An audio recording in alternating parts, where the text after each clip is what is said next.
Welcome back to the Gridiron Expert. Last week, it was announced that the college football playoff would be expanding to 12 teams starting in 2024. So that means we only have 2 years left, including this season, 2 seasons left of a 4-team playoff, and then we expand to something much bigger and much better for the sport of college football. I think 12 teams is perfect for a playoff in college football. So it got us thinking though, guys. We started thinking about that. When it's expanding, it's exciting. What would a 12-team playoff look like right now? You know, on Sunday, the Field of Four was announced. The New Year's Six bowl games were announced. The final set of playoff rankings were announced by the committee. What would a 12-team playoff look like right now in 2022? That is what we're here to break down today. So before we take a look at the bracket, we want to welcome you back to the Gridiron Expert. Thank you for joining us today. As always, please continue to like, comment, subscribe, share our videos, and check out everything down in the description below, including our expert picks over on our website, thegridironexpert.com. Guys, we have a very special package over there, guys. $29.99. You can get every single spread pick for every single college football bowl game and every spread pick for NFL playoff games. So if you want the spread pick for every college football bowl game and you want the spread pick for every NFL playoff game, go check it out down in the description below. We have that holiday special there for you guys to sign up and win some big time money with us here only at the Gridiron Expert. So go check it out. The link down in the description below. Sign up today. Bowl season starts next week. The earlier you sign up, the better it is for you. So let's take a look at that bracket. Pull it up right now. Let's take a look at the bracket. We've got a 12-team playoff, and this is what it would look like based on the committee's last set of rankings. Now, obviously, it is a bit of a surprise, I'm sure, to some of you.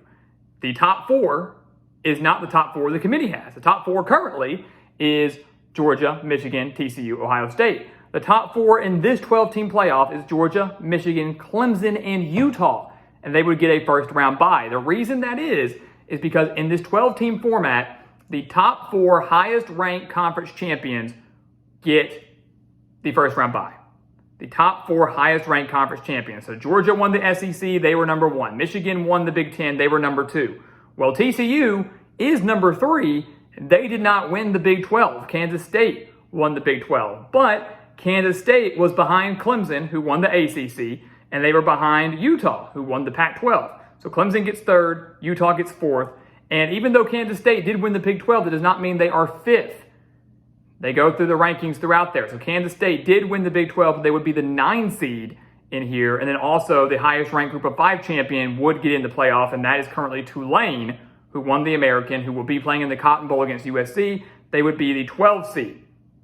So that is kind of how that works. The rest of the members of this 12-team playoff are at-larges. Teams that did not win their conference championship, but obviously did well enough to deserve a spot in a 12-team playoff. So you look at this, guys. Who would not want to see this 12-team playoff? Because let's keep in mind, the first round, your 8 versus 9, 5, 12, 7, 10, 6, 11 matchups, those are played on campus. Those are going to be on-campus games. And then the other games, the semifinal, the championship, and the quarterfinals, those are going to be played at the New Year's Six bowl venues. So Kansas State would play at Tennessee. Tulane would play at TCU. Penn State would play at Ohio State. USC would play at Alabama. These are some phenomenal matchups. A lot of fun to watch.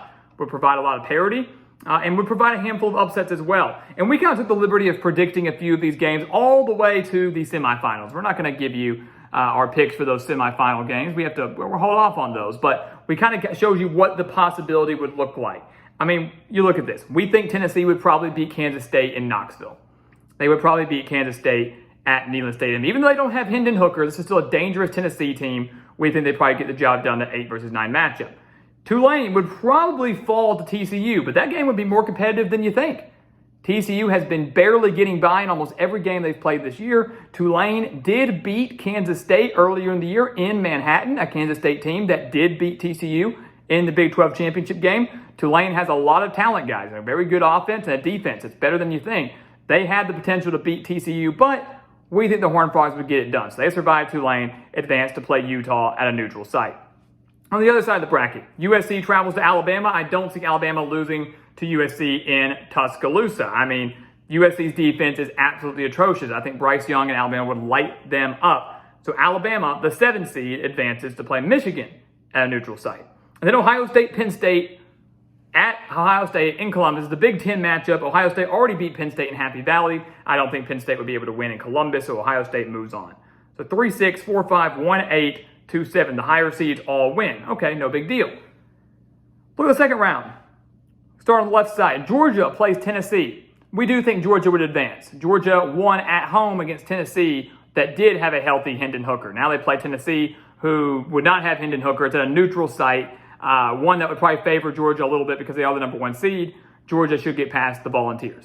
They move on to the Final Four. They move on to the semifinals. Utah, TCU, what a game that would be. Old Mountain West teams, how fun would that be? Cam Rising playing some good ball versus Max Duggan, who people think should be a Heisman contender. This would be a fun, potential high-scoring game, but I like Utah a little bit more in this one. I think at a neutral site, I think Utah would get the job done against TCU in a thrilling matchup. I give the edge slightly to Utah. So 1 versus 4, Georgia, Utah. Michigan, Bama. I think Alabama would upset Michigan. I think a lot of us would, right? We were talking about that. We were saying, look, if Alabama has slipped in the playoff, I mean, how many people would be picking TCU to beat Alabama this year? How many people would really pick, Michigan to beat Alabama this year? The only team that maybe would beat Alabama in the current playoff would probably be Georgia. So Michigan and Alabama at a neutral site, Michigan without Blake Corum, I think that Alabama would find a way to get this win. I think offensively they're better than Michigan. The defense would make just enough plays. So the 7 seed, Alabama, who did not make the playoff in real life, in this 12-team format we have going all the way to the semifinals as the 7 seed. And then below that, Clemson and Ohio State. I like Ohio State over Clemson. I would probably pick the Ohio State Buckeyes to beat Clemson in this game. Yes, Clemson maybe would make the quarterback change to Cade Klubnik, would probably boost their offense, but would he be able to do enough against Ohio State on a neutral site? Give me the Buckeyes and their offense, which is way more superior than that of Clemson, to win. Probably pretty close, but to win and advance against Alabama. So you look at this, guys. What I have always been telling people for a while now is people that don't like a 12-team playoff, first off, the reason I think you should like it is because you're going to get much better matchups. Very competitive, fun matchups that you probably wouldn't see any other time, any other place. Just wouldn't happen. You're not going to see a home-and-home with Alabama, USC. You're not going to see a home-and-home with Tennessee, Kansas State. Utah, TCU. You're not going to get to see those matchups typically anywhere else unless it's a bowl game or some very rare occasion. Secondly, the top 4 teams in this 12-team playoff to start were Georgia, Michigan, Clemson, and Utah. Half of them I have making the Final Four. Half of them I have making the semifinals. And Georgia and Utah would get there. And Utah's not a given. TCU easily has the chance. We think they do. We think Alabama would take down Michigan. We think Ohio State would take down Clemson. So you look at that and you realize, you go, hey, people that are saying, oh, the 4 teams that are the top 4 are going to be in there anyways. What's the point of expanding? It's not true. You're going to see some upsets. So we have 1 versus 4. We have 7 versus 6. I mean, you can't top that.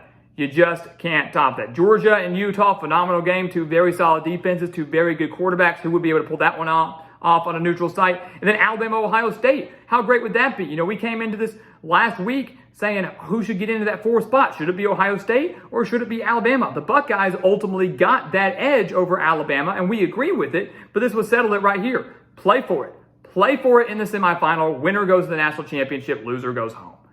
That's the beauty of the 12-team playoff, guys. Again, we're not predicting those 2 semifinal games. And again, these are very quick, loose predictions. But ultimately, this just shows you how great a 12-team playoff would be. This is what it would look like right now with the current format. So you don't hear complaints from Alabama. You don't hear complaints from Tennessee. You don't hear complaints from USC. You don't hear complaints from, TCU had they been left out. You don't hear complaints from Kansas State, who despite having 3 losses, did win the Big 12 and had a phenomenal season. Everybody that deserves their shot gets it. And look, honestly, if you can't make the top 12, you don't deserve to be in the playoff anyways. People are going to be left out, but if you can't make the top 12, you shouldn't be in there anyways. This is a perfect system, and I'm really looking forward to it starting in 2024. But let's hear from you. What do you think of the playoff system? What do you think of this bracket? Would you like this bracket now heading into 2022? Who would win this hypothetical 12-team playoff? Leave your comments and predictions down in the description below, and let's get ready for bowl season.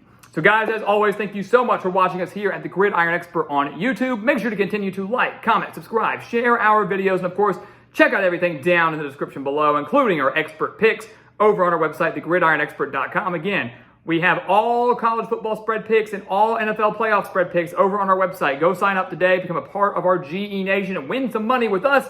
And once again, guys, as always, thank you so much for watching, and we'll see you next time right here on the Gridiron Expert.